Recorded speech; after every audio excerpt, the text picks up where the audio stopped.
Sean Ryan show clip for those hackers out there. HackRF. So this is basically a listening device.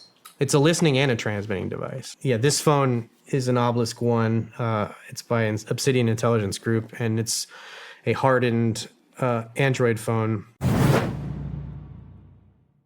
think that Ryan Montgomery popularized this. Mine doesn't have a lot of the funny antennas on top of it, but this has been part of my everyday carry since it came out. Mostly what I use it for, though, is friends that live in condominiums or apartment buildings that have fobs. I just copy them so I can break into their houses with permission, of course. The other thing it'll do is it'll also write them. So usually apartment complexes and condo associations will charge like $30 to $100 just to have extras. But I can just make extras for my friends and just subvert the whole process. So it's a good thing. This is a Proxmark 3. It's a more of a grown-up version of the Flipper, but it deals with near-field communication, RFID devices or chips. It has Bluetooth power. I think is it on here? Yeah. So this one, I have the battery attachment that goes onto it, but you can use this to copy hotel keys. It'll read passports. You can use it to pretty much anything. I said the same fobs, apartment fobs that the Flipper can access, but this is more of a grown-up version of the Flipper. It just has a lot more functionality and extensibility than the Flipper does. It's not as versatile. What can that do that the Flipper cannot do? So I don't think, like for instance, the passport documents and stuff, I don't think that the Flipper can do that. There may be a plugin or something that's or some sort of firmware modification, but as far as I know, it doesn't support that. But this, I said, pretty much any type of wireless like access mechanism. The Proxmark, for a long time, this was the gold standard for all the NFC type. So copying, writing, dumping, it all came from. This was like the device that most of us hackers used in order to do those types of attacks. But it said it lacks the IR capability and stuff that the Flipper has.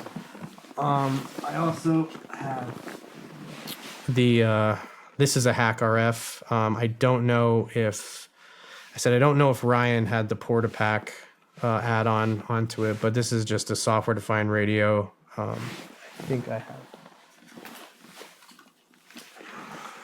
some amount of power. I forgot which firmware I'm running on this one too, but this interface, like this, the HackRF itself, this is kind of an add-on that bolts into it, and it has another case. But when you buy the Portapack, then you kind of use this case and this interface. But it does everything from, I said, it can send and receive ADSB, which is the airplanes, like when they go by, they have a beacon that they send, obviously, to tell air traffic control where they are, where they're positioned. But with a strong enough antenna, you can broadcast those types of signals as well. This is a telescopic antenna, but I don't think here within the studio we're going to have enough juice to do anything interesting with it. But this, I said, if you just think of this like an AM/FM radio, for all wireless bands, you could actually listen to AM and FM radio on this if you want, but you could tune to a TV, the analog television signals, not digital anymore. I guess you could technically if you had a decoder, but the firmware that's in the Portapack is different than the SDR, software-defined radio itself, is extensible like programmatically through like you can use new radio. You can write custom applications that basically interface with this SDR and use it to decode I said P25, which is it's a trunk to radio that police and fire and stuff use. It's encoded. POXAG, which is, remember the old school pagers. Sometimes restaurants use those to keep track of where orders are and So this is basically a listening device. it's a listening and a transmitting device. So it does both. It's, What would you transmit? yeah, you could transmit those signals too. Like I could send a pager message. I could send. I could I could hook it up to a microphone and I could transmit. I could do ham radio off of this if I wanted to. You need a stronger antenna and more power, obviously. But yeah, I mean this. It's determined. You said both for listening and for transmission. Some of them are built like the RTL SDR is just built. It's a more of a dongle and it's built just for receiving. But the HackRF is used for both. But anything that goes over that you can't see is all wireless. Like all that technology is facilitated by some version of the electromagnetic spectrum. I mean, even infrared is just not visible light, but it's the same. It's that same kind of. And this picks all of that up. Yeah, it's got a very wide spectrum of frequencies that it can basically tune to. This one down here is, I forgot what. This is a spectrum analyzer, but and this is just a battery operated one. But you can see it's just got like I don't know where the camera would be, but you could tune that to. Like I said, same thing. Tune it to a radio frequency. You can see where the peaks would be. But that device is just all in one. To just monitor frequencies. So, I mean, for somebody like me that has no idea what the hell you're actually talking about, what would you be monitoring with this and why? Well, let's say you had a wireless protocol that is existing like an off public band, like this, the FCC, like in our case, which is our governing body of Federal Communications Commission or whatever. They have certain bands of frequencies that they've allocated for public use. So like the 900 megahertz band, like 2.4 gigahertz, 5 gigahertz. These are the things that wireless technologies exist on. But let's say there was a command and control channel that was happening in some low bandwidth frequency, let's say like 800 megahertz range or something, and I wanted to attune to that and pull out like the data, like what was going over it, analyze what type of data that was. I could basically tune to it the same way you tune a radio, and dump basically the whatever the signals that are going over that frequency.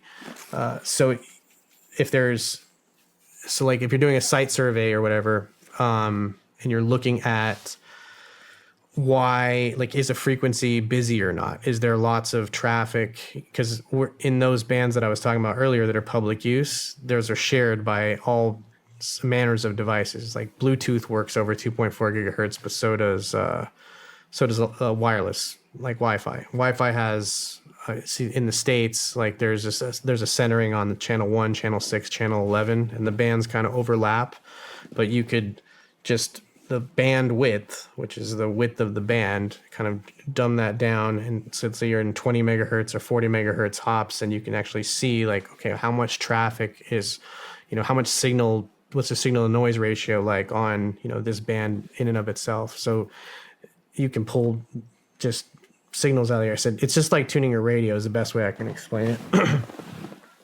I'll shut that off. The other thing that I think I told you about is this, the phone that my buddy manufactures. Oh, sorry. But yeah, this phone is an Obelisk One.